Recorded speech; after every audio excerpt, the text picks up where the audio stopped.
इस वक्त पूरा ही विश्व और खासतौर पर हमारा प्रिय देश भारत अपने इतिहास के भयानक दौर से गुजर रहा है। कोविड-19 वायरस ने बहुत सारे अपनों को अपनों से जुदा कर दिया है, जिसके जरिए से लाखों लोग संक्रमित पाए गए और हजारों इंसान अपने परमात्मा के निकट पहुंच चुके हैं। कोरोना नामी इस आपदा ने हमारे समक्ष बहुत सारे सवालों को खड़ा किया है और हमें सोचने पर मजबूर कर दिया है कि हम अपने जीवन की संधि के बारे में सोचें कि जीवन की जो संधि हमें प्राप्त हुई है, यह जीवन बहुत छोटा और बहुत थोड़ा है। इस जीवन को न पैसे के जरिए से बढ़ाया जा सकता है, न अपने स्टेटस के जरिए से हम अपने प्राणों की रक्षा कर सकते हैं। अपने प्राणों की रक्षा करना एक मानव के नजदीक इस वक्त असंभव सा महसूस होता है। समाज के हर इंसान ने यह महसूस कर लिया है कि मानवीय जीवन की सच्चाई क्या है, लेकिन समाज शास्त्र का अभ्यास और सामाजिक अनुभव हमें यह बताता है कि शारीरिक बीमारी से बड़ी बीमारी वो सामाजिक बीमारी होती है। एक इंसान को कैंसर हो जाए, एड्स हो जाए, वायरल या बैक्टीरियल इंफेक्शन हो जाए, या उससे आगे बढ़कर कोविड-19 वायरस यानी कोरोना हो जाए, तो वह एक इंसान को यकीनन मौत के घाट उतार देता है। मगर इस शारीरिक बीमारी से बड़ी बीमारी वो सामाजिक बीमारी होती है और उस बीमारी का नाम है जातीय मतभेद, जिसे हम जातिवाद कहते हैं। इसलिए इस समय जहां पर हमने पूरे भारत को कोरोना मुक्त बनाने का एक अभियान और प्रयत्न किया था, हम अपने संकल्प में आगे से आगे बढ़ते चले गए।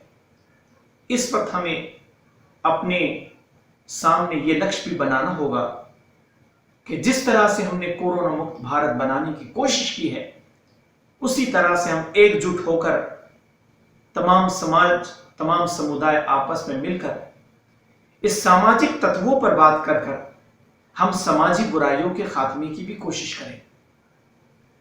हम ऐसे उज्जवल भविष्य भारत का निर्माण करें जिसमें एकता भी हो, जिसमें अखंडता भी हो, जिसमें जातीय मतभेद न हो और प्रेम के साथ एक दूसरे का आदर किया जाए। ऐसा प्रिय देश भारत का हम निर्माण करना चाहते हैं।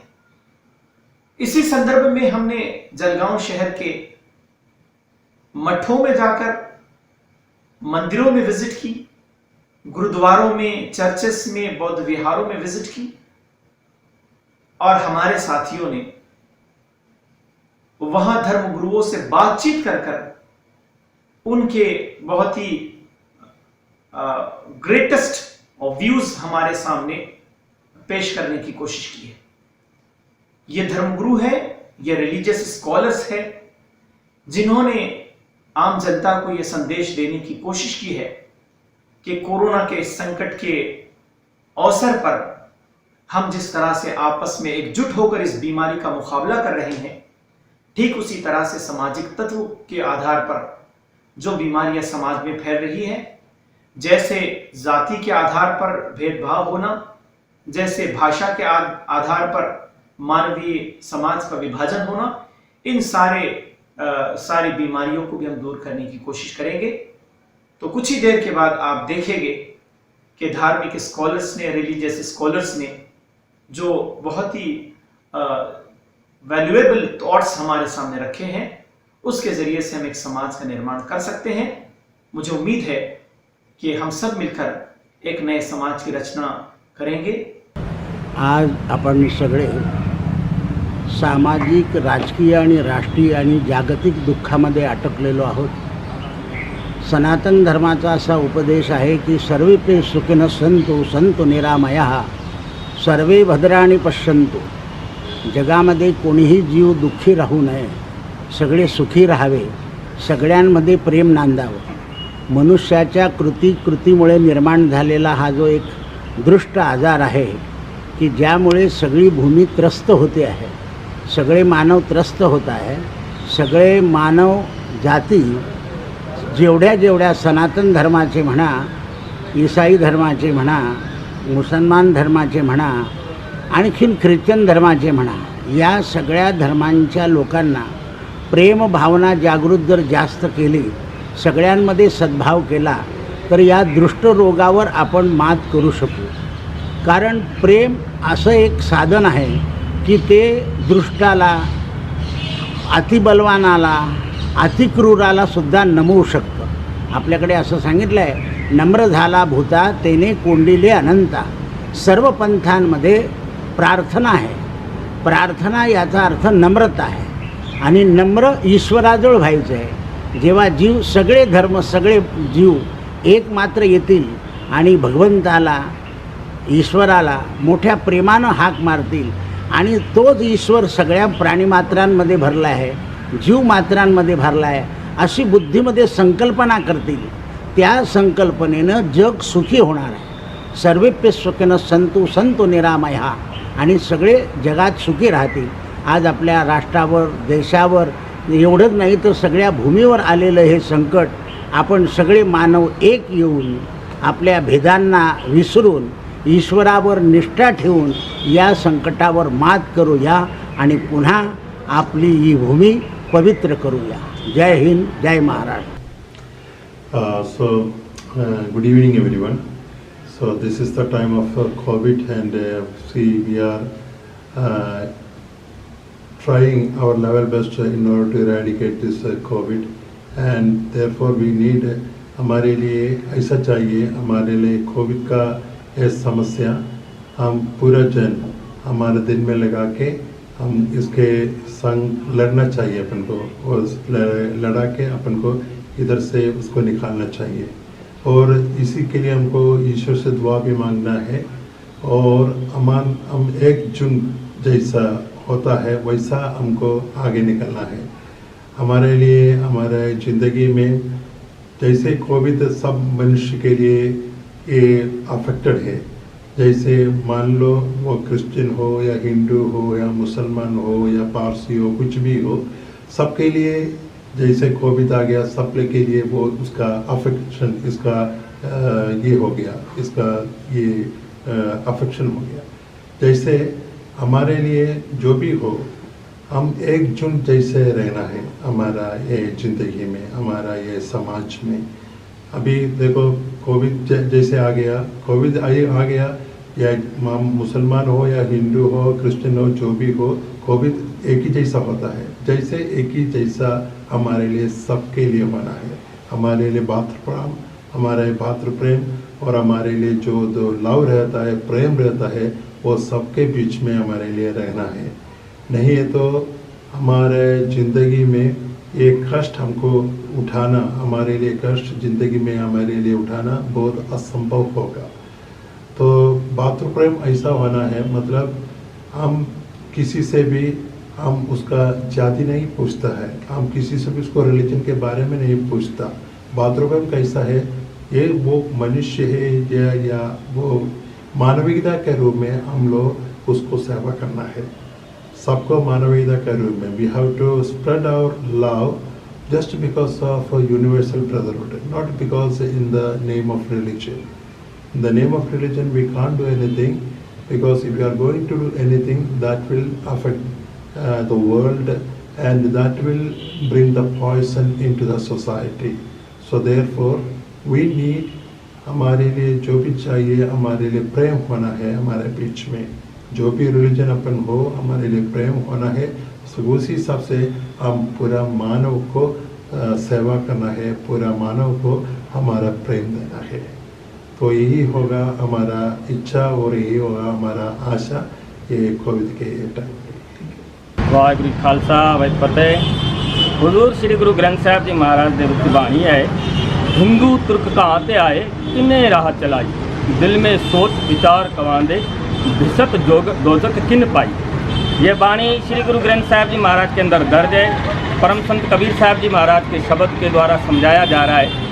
कि संसार के अंदर जिन बातों को लेकर आज हम उलझे हुए हैं कि हिंदू और मुसलमान, इसके प्रति आज हमको बहुत अच्छे से खुलासा करके समझा रहे हैं कबीर साहब जी कि हिंदू तुर्क कहाँ से आए, ये कहाँ से आए। एक माँ के पेट से जन्म लेता है बच्चा इंसान बनकर, बाहर आकर के हम धर्म के बातों में उलझ जाते हैं। गुरु नानक साहब जी महाराज ने समझाया है कि सगल धर्म में श्रेष्ठ धर्म हर को नाम जप निर्मल कर्म। कि हमारा कर्म निर्मल हो, न कि मेलदायक हो, और निर्मल कर्म हमारा वही होगा जब हम उस अकाल पुरख परमेश्वर की भक्ति करेंगे। आपने ये समझाया करके कि हिंदू तुर्क कहाँ से आए, किन्ने राह चलाई, दिल में सोच विचार कवांदे। दिल में सोचो और विचार करो, विसत दोदक किन पाई। आज तक हमको कोई प्रूफ नहीं मिला है कि जिसके प्रूफ के बारे में हमें समझाया जाए कि कोई स्वर्ग में गया कि कौन नरक में गया है। क्योंकि स्वर्ग में नरक में जाने के लिए धर्मों की ज़रूरत नहीं रहती, कर्म की ज़रूरत रहती है। आज हम उसी कर्म से रह कर के आज हम दूसरे धर्मों के लफ्ज़ों में आकर के शायद हम अपने सही धर्म इंसानियत को भुला बैठे। आज जो हमारे ऊपर बड़ी से बड़ी मुसीबत आई है हमारे देश में, इस संसार में कोरोना, आज हमें इस कोरोना से लड़ना है और हम सबको एक भाई बन करके इस कार्य में आगे कदम बढ़ाना है, न कि हमें कोई धर्म और जाति का वाद करके। ये कोरोना है, इसे मिटाना है और सबको एकता में लाना है। हिंदू मुस्लिम सिख ईसाई जो भी है सब अगर कुछ प्रयत्न करेंगे तो कोरोना उससे खत्म हो जाएगा। हर कोई अपने अपने अल्लाह को और कोई भगवान को मनावे, ऐसे हमारी प्रभु इच्छा है गोदरी वाले से।